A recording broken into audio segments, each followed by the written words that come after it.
মেহেরপুরে শিলাবৃষ্টি ও কালবৈশাখী ঝড়ে ব্যাপক ক্ষতির আশঙ্কা করছেন কৃষকরা।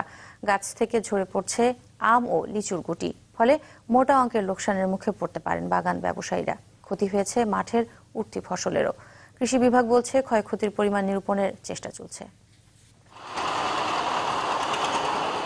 ফাল্গুনের প্রথম থেকেই বৈরী আবহাওয়া মেহেরপুরে, ফলে এবার আম ও লিচুর গুটি এসেছে অনেক পরে। এরপর আবার মরার ওপর খাড়ার ঘা।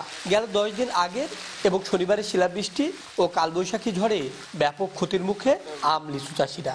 শিলার আঘাতে গাছেই নষ্ট হচ্ছে বেশিরভাগ আম ও লিচু। হয়েছে যে একটা শিলের ওজন 100 গ্রাম 150 গ্রাম পর্যন্ত বা 200 গ্রাম পর্যন্ত হয়েছে, যার কারণে বাগান সব শেষ হয়ে গেছে। যেটাই ঠিকই ছিল সেটা আপনার এই শিলাবৃষ্টি এসে এটাও সর্বনাশ করে দিল। তার ফলে আমরা এবার বাগানে অত্যন্ত ক্ষতিগ্রস্ত।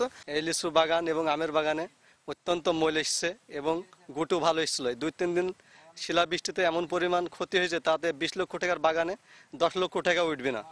শুধু ফলের নয়, ক্ষতি হয়েছে উঠতি ফসলেরও। চাষিরা বলছেন এর আগে এমন ক্ষতির মুখে পড়তে হয়নি তাদের।